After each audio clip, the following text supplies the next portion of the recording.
Lok Sabha assembly అభ్యర్థుల ఎంపిక విషయంలో జగన్ ఎక్కడికక్కడ అయోమయంలో ఉన్నట్లుగా తెలుస్తుంది.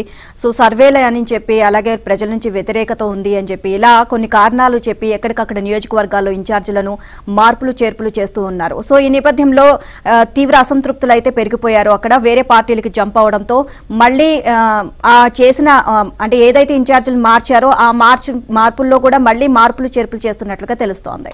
చూస్తే లోక్సభ అసెంబ్లీ అభ్యర్థుల ఎంపికలో ముఖ్యమంత్రి వైఎస్ జగన్మోహన్ రెడ్డి గందరగోళ పడుతున్నట్లు కనిపిస్తోంది.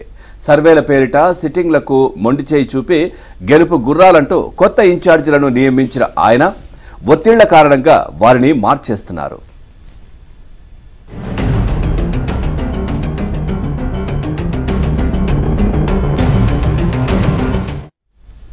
శుక్రవారం 4 లోక్సభ 6 అసెంబ్లీ స్థానాలకు అభ్యర్థులను ఖరారు చేస్తూ 6వ జాబితాను విడుదల చేశారు. చిత్తూరు ఎస్సీ లోక్సభ ఎంపీగా తొలుత ప్రకటించిన ఉప ముఖ్యమంత్రి కె నారాయణ స్వామికి తిరిగి గంగాధర నెల్లూరు ఎస్సీ స్థానమే కేటాయించారు. అక్కడ ఇన్ఛార్జిగా ప్రకటించిన ప్రస్తుత ఎంపీ రెడ్డప్పను తిరిగి లోక్సభ అభ్యర్థిగా ఖరారు చేశారు. వాస్తవానికి చిత్తూరు లోక్సభ పరిధిలో సిట్టింగ్ ఎస్సీ ఎమ్మెల్యేలెవ్వరికీ టికెట్లు ఇవ్వకపోవడంతో నారాయణ స్వామితో సహా వారంతా బహిరంగంగానే తీవ్ర అసంతృప్తి వ్యక్తం చేశారు. ఈ ప్రభావం ఎన్నికలపై పడుతుంది అని జగన్ ఆందోళన చెందారు. ఈ నేపథ్యంలో నారాయణ స్వామి రెడ్డప్పలను తిరిగి పాత స్థానాలకు పంపారు.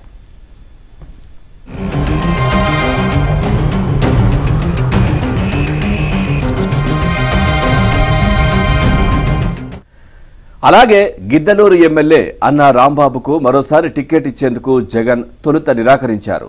ఇప్పుడు ఆయనను గిద్దలూరు బదులు మార్కాపురం పంపించారు. మార్కాపురం ఎమ్మెల్యే కుందూరు నాగార్జునరెడ్డిని గిద్దలూరుకు మార్చారు.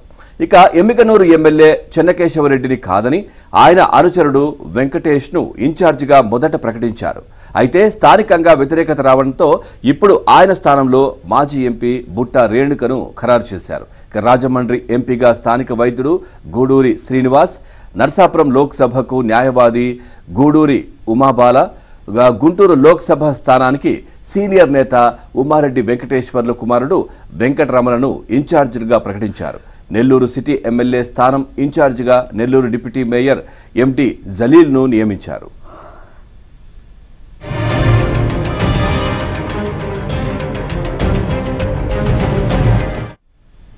ఉమ్మడి కృష్ణా జిల్లాలో వైసీపీకి షాకుల మీద షాకులు తగులుతున్నాయి. ఇప్పటికే 2 ఎమ్మెల్యేలు కొలుసు పార్థసారథి, రక్షణ నిధి అధికారికంగా గుడ్ బై చెప్పగా తాజాగా సీఎం జగన్ కు సన్నిహితుడైన మైలవరం ఎమ్మెల్యే వసంతకృష్ణ ప్రసాద్ కూడా అదే దారి పట్టారు. వైసీపీని వీడతారని కొంతకాలంగా ప్రచారం జరుగుతున్నా ఆయన మాత్రం పెదవి విప్పలేదు. అయితే జగన్ అనూహ్యంగా మైలవరం వైసీపీ ఇన్ఛార్జిగా సర్నాల తిరుపతిరావును ప్రకటించారు. దీంతో కృష్ణప్రసాద్ వైసీపీని వీడడం ఖాయమైంది. ఆయన 8వ తేదీ తర్వాత టీడీపీలో చేరనున్నట్లు సమాచారం.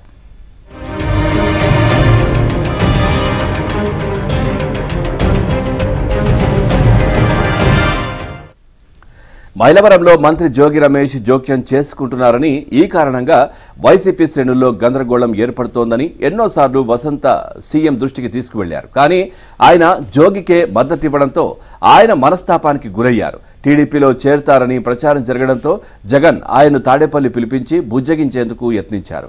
కానీ ఆయన మెత్తబడలేదు. ఇటీవల టీడీపీ జాతీయ ప్రధాన కార్యదర్శి లోకేష్తో ఆయన సమావేశమైనట్లు సమాచారం. సర్వేల సాకుతో సీఎం జగన్ తమకు టికెట్లు నిరాకరించడంపై మండిపడుతున్న వైసీపీ సిట్టింగ్ ఎమ్మెల్యేలు, ఎంపీలు ఒక్కొక్కరుగా ఆ పార్టీకి గుడ్ బై చెప్పేస్తున్నారు.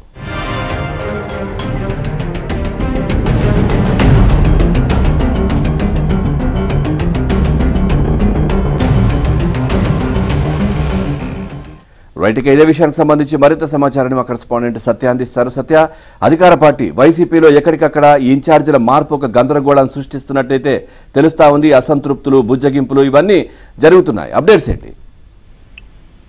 పవన్, వైసీపీ అభ్యర్థుల జాబితా ఎంపికలో ముఖ్యమంత్రి గందరగోళ పరిస్థితుల్లో ఉన్నట్టుగా కనిపిస్తోంది. ముఖ్యంగా ఆయన అనేక మార్లు తడబాటు కూడా గురవుతున్నట్టుగా మనకు స్పష్టమవుతోంది. ముఖ్యంగా తీసుకుంటే కనుక పలు మార్పులతో నిన్న 6వ జాబితాను విడుదల చేసినప్పుడు కూడా నారాయణ స్వామిని మరలా వెనక్కి టీడీ నెల్లూరుకు ఆయన నారాయణ స్వామి అనుచరులు ఆందోళన చేశారు. ఆయన ఎమ్మెల్యేగానే కొనసాగించాలని డిమాండ్ చేసిన నేపథ్యంలో అటు నారాయణ స్వామిని తిరిగి జీడు నెల్లూరుకు, చిత్తూరు లోక్సభ అభ్యర్థిగా మళ్ళా రెడ్డప్పను అంటే అటు ఇటు మార్చిన వాళ్ళని మళ్ళా యథాస్థానాలకు తెప్పించిన పరిస్థితి అయితే ఉంది. ఎమ్మికనూరు విషయానికి వస్తే కనుక అక్కడ అభ్యర్థిగా వెంకటేష్ ను ముందుగా ఎమ్మిగనూరు ప్రస్తుత ఎమ్మెల్యే చెన్నకేశవరెడ్డి సూచన మేరకు నియమించారు. అతను అక్కడ అభ్యర్థిగా సరిపోరు అని ఐపాక్ ఇచ్చినటువంటి నివేదిక ఆధారంగా ఆయన మరలా తప్పించి మాజీ ఎంపీ బుట్టా రేణుకు ఆ స్థానంలో ఇన్ఛార్జి బాధ్యతలు అప్పగించారు.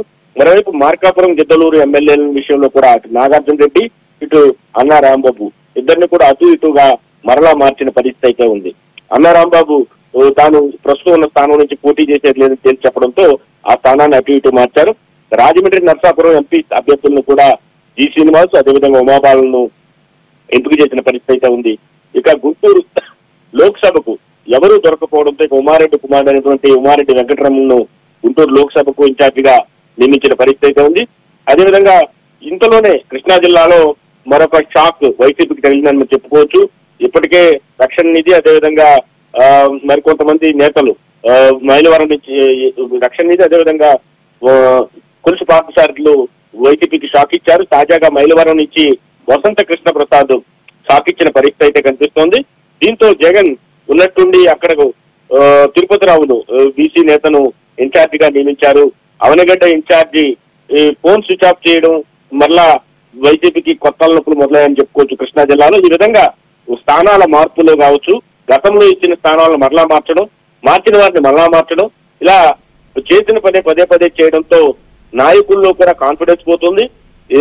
ఇన్ని మార్పులు జరుగుతున్నాయంటే అధిష్టానంలోనే ఏమోలను ఈసారి గెలుపుపై సందేహాలున్నాయనేది అభిప్రాయం వ్యక్తమవుతోంది. కాబట్టి ఇన్నిసార్లు మార్చడం వల్ల రాంగ్ సైన్స్ జనంలోకి పోతాయి.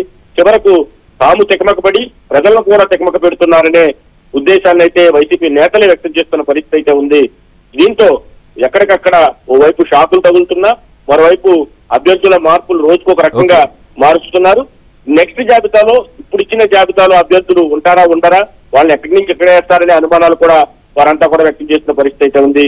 ఇటువంటి పరిస్థితి కనుక ఎన్నికల ముందు వరకు కూడా కొనసాగితే పార్టీ వచ్చే ఎన్నికల్లో కనీసం ప్రతిపక్ష హోదా కూడా సాధించలేని పరిస్థితి ఉంటుందని ఆ పార్టీ నేతలు వ్యాఖ్యానిస్తున్న పరిస్థితి అయితే